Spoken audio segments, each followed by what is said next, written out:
día de lenguas. Alright, let me ask you guys to participate with me in a little activity. Do me a favor, jump. Since you, well, maybe you can't do it, maybe you're sitting, let me do it for you. Jump. Clap.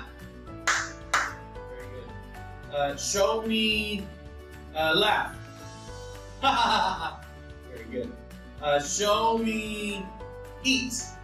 Okay. Now, show me love.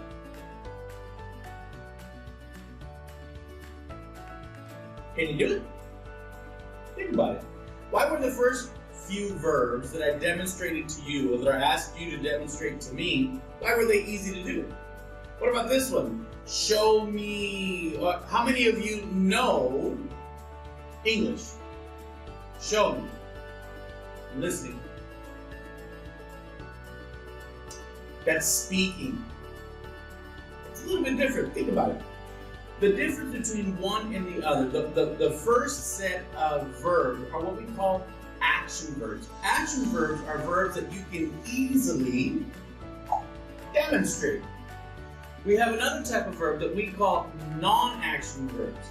Non-action verbs, sometimes called stative verbs, and within them there are also sense perception verbs that we're going to talk about today, are the following. A non-action verb describes a state, condition, emotion, or feeling.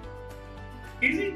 So, if you're talking about states, conditions, or emotions, those are what we call non-action verbs. And now, non-action verbs cannot be used in a progressive form or a continuous tense.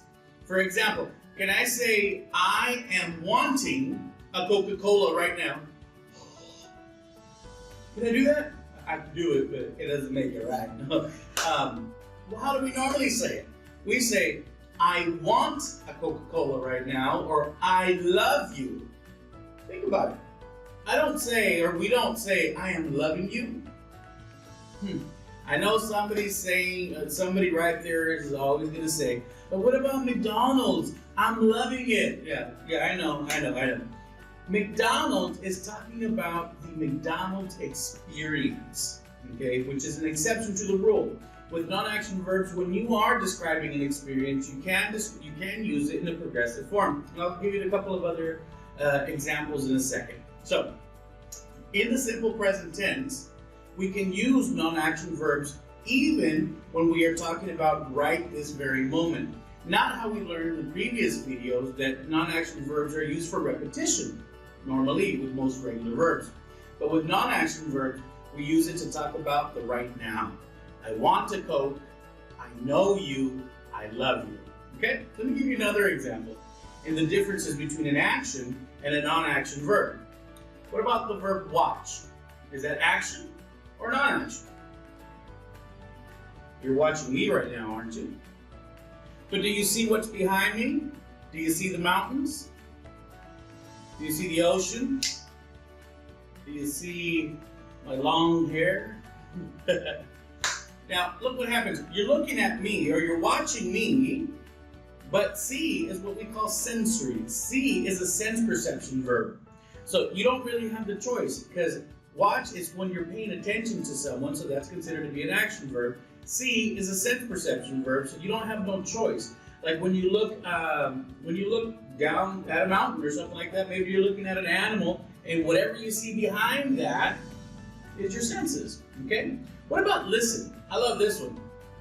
My wife always, I always get into arguments with my wife, and she'll say something like along the lines of, "Listen to me," and I say, "I hear you, I hear you. Good God, do I hear you? But you're not listening." What is she saying? No, I always pay attention to my wife because I'm scared of my wife. So, but that's another story. Anyways, so when we talk about that, listen is an action verb because you are doing something on purpose. Okay, now here is something that you, once again, is sensory. Like you're driving down the street, you know, and you hear music playing, boom, boom, boom. But now you are listening to the music that is playing in the background. I hope you're understanding this. Now, what about the verb think? Is think action or non-action?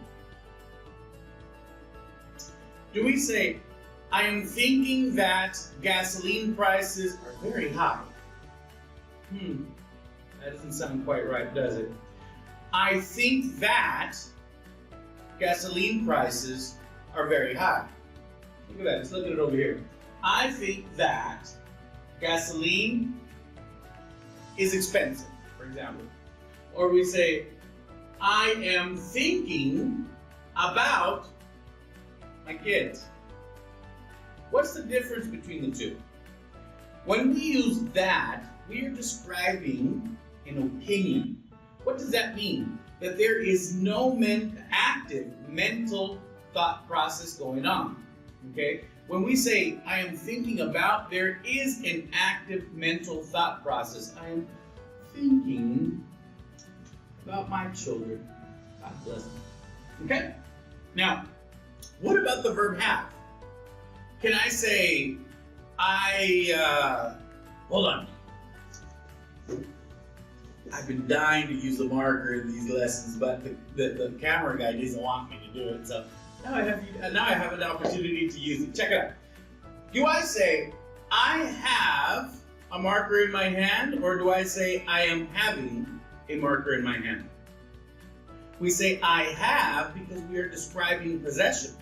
Whenever you are describing possession, relationship, or illness, it's a non-action verb. But what about this? I'm having a heart attack. Oh! Right? There, we are describing an experience.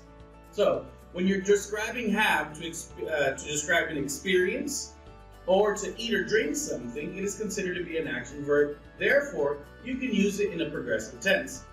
Now, what about look? We say, she looks beautiful. Or do we say, she's looking beautiful, huh? No. We say, she looks beautiful because we are describing her state or her condition. In which case, in that example, look is a non-action verb. But if we say, I am looking out the window, I am describing an action that is actually happening. What about the verb to smell? Another sense perception verb. He's happy now. He's telling me, get rid of the top. Now, let's say I look and I have a bouquet of flowers here, and I say, the flowers smell nice. Am I doing anything? Are the flowers doing anything? No. I am describing their state or condition. Now, I am smelling the flowers. I am describing an action that I actually am performing. Okay, so remember, there's a difference between state or condition and or an action when we're talking about sense perception verbs. Now, that's it for today for non-action and action verbs. Remember that we cannot use non-action verbs in a progressive form. Remember that when you're looking at your other tenses. So hopefully this helped you out a little bit. We'll see you in the next video. Have a great day. Bye-bye.